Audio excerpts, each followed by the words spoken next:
جائیے کسی بھی پروگرام جلسے میں، دینی اسلامک پروگرام میں جائیے، حق بات جو آئے ما آتاکم الرسول فخذوا اس کو لے لو، وما نہاکم عنہ فانتہوا رسول جس سے منع کر دے اس سے رک جاؤ۔ کچھ لوگ، کچھ مولانا لوگ ایسے ہوتے ہیں، یہ فلاں کی جلسے میں، فلاں کے پروگرام میں مت جانا، کیوں؟ تمہارا نکاح ٹوٹ جائے گا، آنے ہی نہیں دیتے ہیں، حالات اتنے برے ہیں، اس کے گئے تو تمہارا ایمان ختم، اتنا ڈرا دیتے ہیں کہ آدمی حق بات سننے کو تیار نہیں ہوتا۔ پہلی چیز لَيَكُونَنَّ مِنْ أُمَّتِي أَقْوَامٌ يَسْتَحِلُّونَ الْحِرَ وَالْحَرِيرَ وَالْخَمْرَ وَالْمَعَازِفَ۔ سنیے ابھی حلال دیکھنے کیسے کر رہے ہیں لوگ۔ اس امت میں کچھ لوگ ایسے آئیں گے جو حرام، جو شراب کو حلال سمجھیں گے، جو ریشم کے کپڑے کو حلال سمجھیں گے، جو گانے بجانے کے آلات کو حلال سمجھیں گے، جو میوزک کو حلال سمجھیں گے، جو جوا کو حلال سمجھیں گے۔ اس امت میں کچھ لوگ ایسے آئیں گے جو زنا کو حلال سمجھیں گے۔ آج دیکھ رہے ہیں زنا کو حلال سمجھ لیا گیا ہے، بالکل حرام ہی نہیں سمجھتا اس کو، زنا کو حلال سمجھ رہا ہے۔ اور کتنی جگہیں ایسی کھلی ہوئی ہیں جہاں پہ باقاعدہ مسلمان ہو کر کے باقاعدہ ایسی جگہوں میں جا کر کے زنا کرتا ہے۔ پھر اگلی آیت میں کہہ رہا ہے وَعِندَهُ مَفَاتِحُ الْغَيْبِ لَا يَعْلَمُهَا إِلَّا هُوَ، خزانے کا مالک اللہ ہے، غیب کا علم اسی اللہ کو ہے، وہی اللہ جانتا ہے پوری دنیا کی زندگی کو۔ اگر کوئی پتا زمین میں گرتا ہے تو اس کو بھی جانتا ہے، کوئی پتا اگر کسی درخت سے گرتا ہے تو اس کو بھی جانتا ہے۔ یعنی اللہ تبارک و تعالی عالم الغیب ہے، لا اعلم الغیب، میں غیب نہیں جانتا ہوں۔ کچھ لوگ کہتے ہیں اللہ کے نبی عالم الغیب تھے۔ الحمدللہ الحمدللہ رب العالمین والصلاة والسلام علی سید الانبیاء والمرسلین وعلى آلہ وصحبہ اجمعین ومن تبعہم بإحسان الى یوم الدین، اما بعد۔ اعوذ باللہ من الشیطان الرجیم، بسم اللہ الرحمن الرحیم۔ وَإِذَا سَمِعُوا مَا أُنزِلَ إِلَى الرَّسُولِ تَرَىٰ أَعْيُنَهُمْ تَفِيضُ مِنَ الدَّمْعِ مِمَّا عَرَفُوا مِنَ الْحَقِّ يَقُولُونَ رَبَّنَا آمَنَّا فَاكْتُبْنَا مَعَ الشَّاهِدِينَ۔ رب اشرح لي صدري ويسر لي أمري واحلل عقدة من لساني يفقهوا قولي، اللهم رب زدني علما وارزقني فهما، آمین۔ معزز مصلیان اکرام، ترتیب وار ہر پارے کی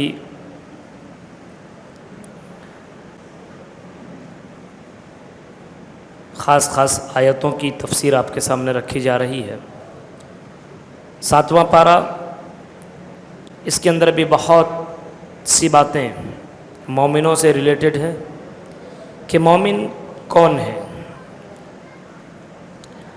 اور قرآن کریم میں یہ ذکر ہوا ہے کہ جب مسلمانوں کو بہت زیادہ پریشان کیا گیا، مکہ میں بہت ستایا گیا، تو اللہ کے نبی صلی اللہ علیہ وسلم نے ان کو حبشہ کی طرف ہجرت کرنے کا حکم دے دیا کہ جاؤ حبشہ کی طرف ہجرت کرو۔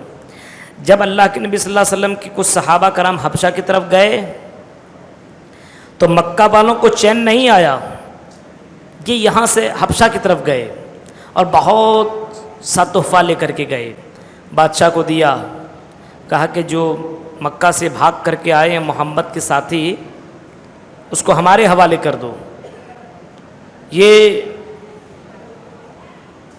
ان لوگوں نے تباہی مچا رکھی ہے، اور یہاں اگر رہیں گے تو یہ لوگ آپ کے لوگوں کو بھی گمراہ کر دیں گے۔ یہ عیسیٰ کو بھی نہیں مانتے ہیں، عیسیٰ علیہ السلام کو سن آف گاڈ نہیں مانتے ہیں۔ تو بادشاہ نے کہا تمہاری بات ہم ڈائریکٹ سن کے فیصلہ نہیں کریں گے۔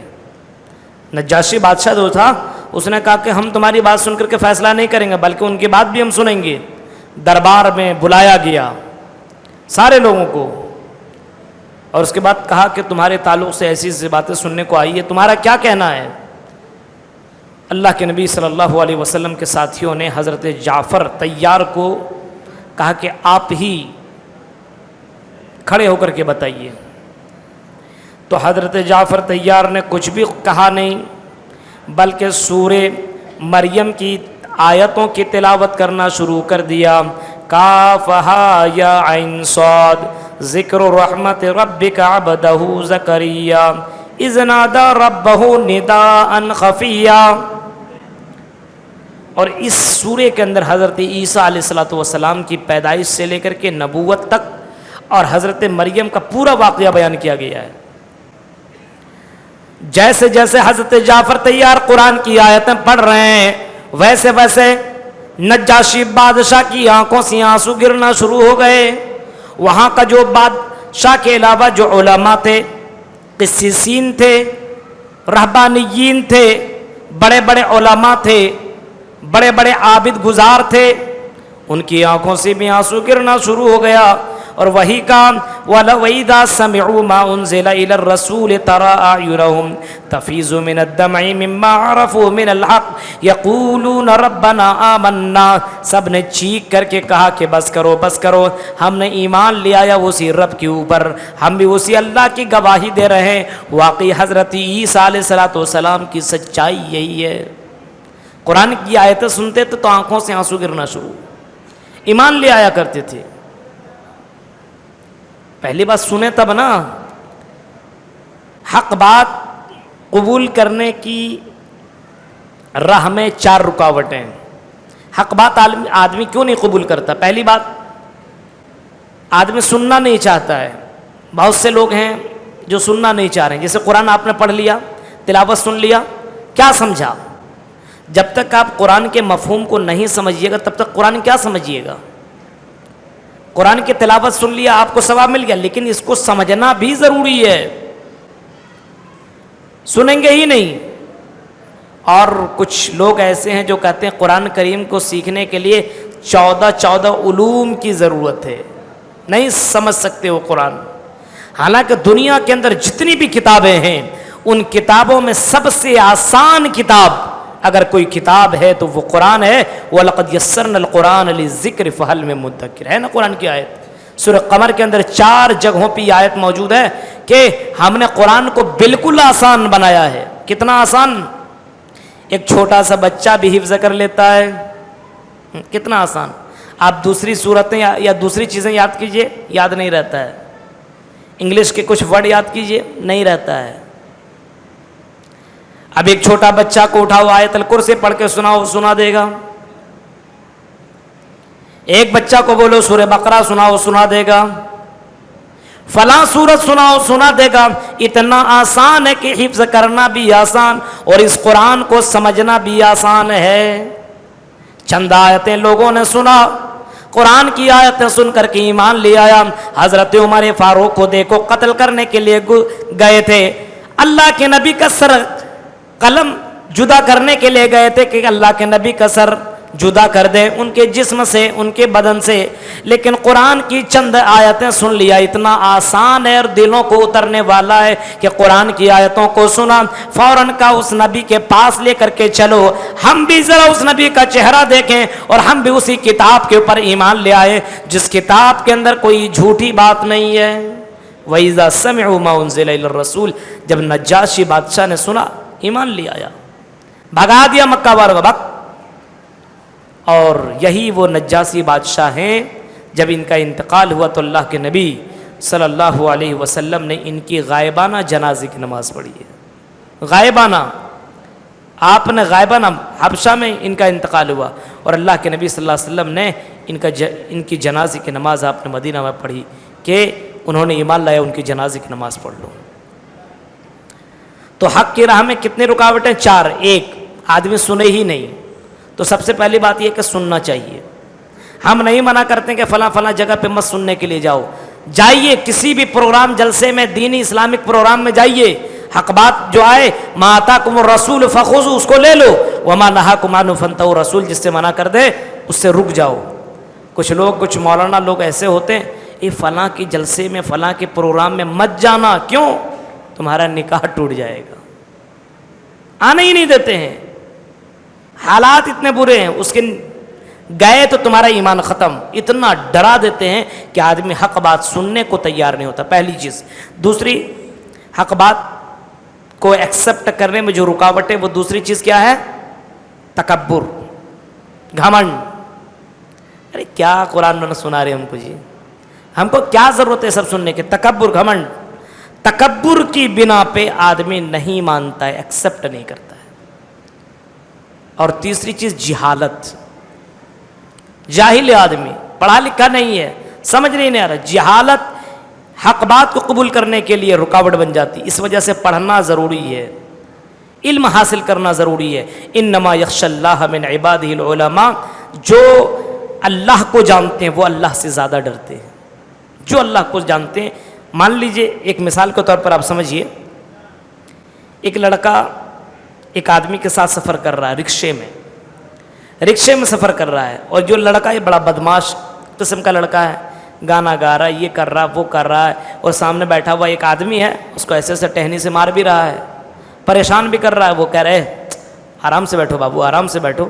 لیکن یہ بچہ نہیں مان رہا ہے, کرتا ہی جا رہا ہے, شرارت کرتا ہی جا رہا ہے. کچھ دور چلنے کے بعد جب چوراہا آتا ہے تو وہاں بہت سے پولیس کھڑی رہتی ہے, اور تمام پولیس کھڑی ہو جاتی ہے اور سب سیلوٹ کرتے ہیں. یعنی اس جگہ کا سب سے بڑا باس یہی تھا.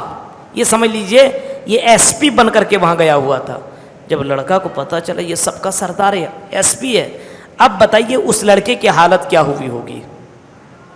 وہ جو شرارت کر رہا تھا اس کی شرارت اب کرتا ہوگا, اب تو سائڈ سے ایک دم بالکل فرشتہ بن کر کے بیٹھ گیا, چپے سے. جان نہیں رہا تھا, تب بدماشی کر رہا تھا. یعنی جو اللہ کو نہیں جانتا ہے وہ اللہ کی قدر نہیں کرتا ہے, اور جو اللہ کو جانتا ہے وہ اللہ کی قدر اتنی ہی زیادہ کرتا ہے. وما قدر اللہ حق قدری, لوگوں جیسی قدر اللہ کی ہونی چاہیے ویسی قدر تم اللہ کی کیوں نہیں کرتے ہو؟ تو جہالت کی بنا پہ, نہ جاننے کی وجہ سے. اسی وجہ سے قرآن میں کہا کبھی آسمان کے اوپر نظر دوڑاؤ, کبھی زمین کے اوپر نظر دوڑاؤ, کبھی زمین و آسمان کے اوپر غور کرو اور دیکھو اللہ تبارک و تعالیٰ کی قدرت, کہ اللہ تبارک و تعالیٰ کی شان کتنی عظیم الشان ہے, کہ اللہ تعالیٰ عرش میں ہوتے ہوئے پوری دنیا کی تمام چیزوں کے اوپر وہ قادر ہے. تو جہالت کی بنا پہ آدمی حق بات قبول نہیں کرتا, جہالت کی بنا پہ. اور چوتھی چیز, ایک جہالت, ایک تکبر, ایک نہ سننا, سنیں گے ہی نہیں, اور ایک دنیا کی محبت.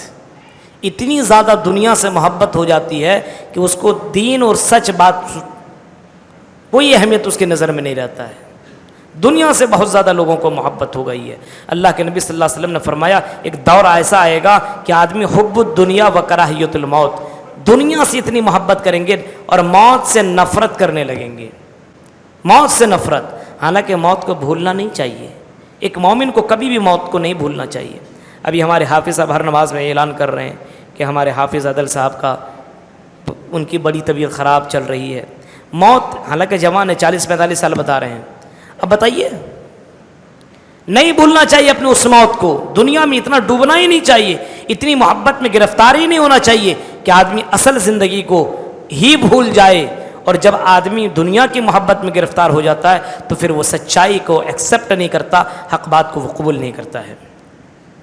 اس کے بعد اللہ تبارک و تعالیٰ فرماتا ہے یا ایھا الذین آمنوا لا تحرموا طیبات ما احل اللہ لکم ولا تعتدوا ان اللہ لا يحب المعتدین وکلوا مما رزقکم اللہ حلالا طیبا واتقوا اللہ ان کنتم واتقوا اللہ الذی انتم به مؤمنون.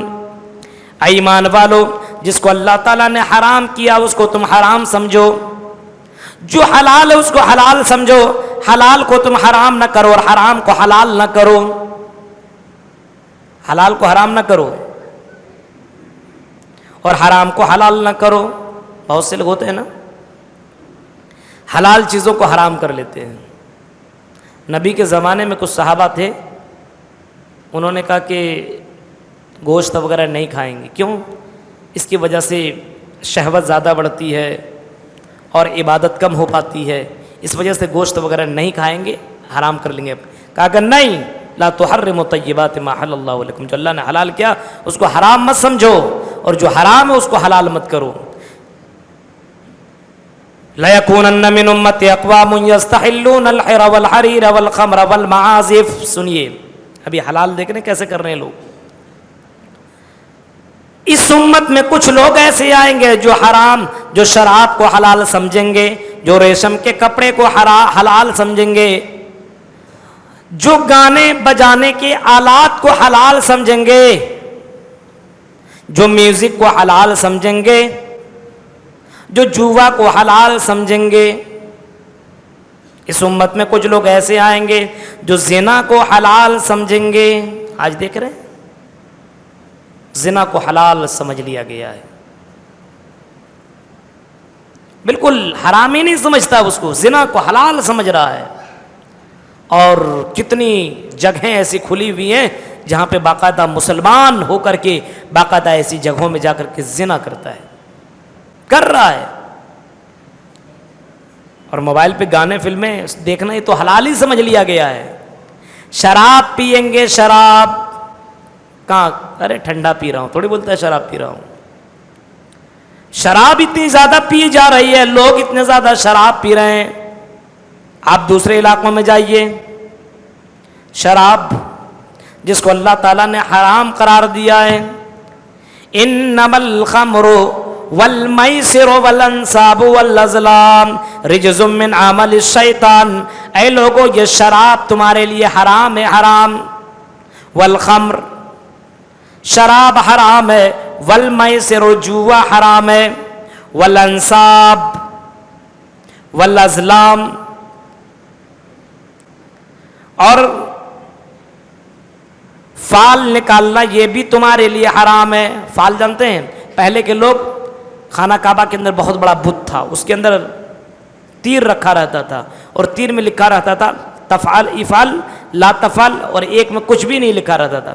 جب اس تیر کو نکالتے تھے افعل تو کرنا شروع کر دیتا تھا کام کو۔ مان لو جانا ہے آج حیدرآباد، جائیں گے کہ نہیں جائیں گے، بت بتائیں گے۔ بت کے بعد پہنچ گیا، بابا ہاں ایک نکالیے نا تیر، لا تفعل آج نہیں کرنے، پھر سے نکالیے، لیجئے نا نوٹ، پھر ایک تیر نکالتا، اس میں تو کچھ نہیں لکھا ہوا ہے، پھر پیسہ لیجئے، پھر سے نکالیے، تو اس میں جب تک نکالتا ہی رہتا تھا جب تک کہ افعل والا تیر نہیں نکل جاتا تھا۔ تو جیسے افعل آیا نکل گیا، اب تو کوئی نہیں روک سکتا، اب تو میرا کام بالکل صحیح ہو جائے گا، تو اس کو بولتے ہیں فال نکالنا۔ یا ایھا الذین آمنوا انما الخمر والمیسر والانصاب والازلام رجز من عمل الشیطان، یہ شراب، یہ جوا شیطان کے کاموں میں سے، فاجتنبوا، اے لوگوں اس سے بچنے کی کوشش کرو، لعلکم تفلحون، شاید کہ تم کامیاب ہو جاؤ۔ آج اسی کے اوپر تو مرڈر اور قتل ہو رہا ہے، حرام کر دیا گیا لیکن حلال سمجھ لیا گیا ہے۔ جوا دیکھیے کتنی تیزی کے ساتھ لوگ کھیل رہے ہیں۔ کرکٹ میں دیکھو ایک ایک گیند کے اوپر جوا کھیلا جا رہا ہے۔ ڈریم 11 پتہ نہیں کون کون سا ہے نکلا ہوا ہے، نوجوان لڑکا لوگ لگا ہوا ہے، 10 روپیہ 50 100 300 400 لگا دیا، ہاں اتنا جیت گیا ہوں، اتنا جیت گیا ہوں، اتنا جیت گیا ہوں۔ زمانہ جاہلیت کے اندر بھی یہ جوا لوگ اتنی تیزی کے ساتھ کھیلتے تھے، کبھی جوئے میں کبھی اپنی بہن کو بھی ہار جاتے تھے، کبھی اپنے بیٹی کو بھی ہار جاتے تھے، کبھی اپنے گھر کو بھی ہار جایا کرتے تھے۔ نبی سے سوال کیا کہ اللہ کے نبی یہ جوا اور یہ شراب کے بارے میں آپ کیا کہتے ہیں؟ یسألونک عن الخمر والمیسر، شروع میں قرآن کی آیت نازل ہوئی، قل فیہما اسم کبیر ومنافع للناس واسمہما اکبر من نفعہما۔ شروع میں جب مسئلہ پوچھا گیا، قل فیہما اسم کبیر، کہا کہ گناہ ہے، اس کے اندر نقصان زیادہ ہے اور فائدے کم ہیں۔ تو لوگ کھیلتے تھے، جوا کھیلتے تھے، شراب پیتے تھے۔ اس کے بعد قرآن کی ایک اور آیت نازل ہو گئی، یا ایھا الذین آمنوا لا تقربوا الصلاۃ، اے لوگوں نماز کے قریب مت جانا جب تم حالت نشہ میں ہو، نماز کے قریب مت جانا۔ تو لوگ کیا کرتے تھے؟ شراب صبح پیتے تھے،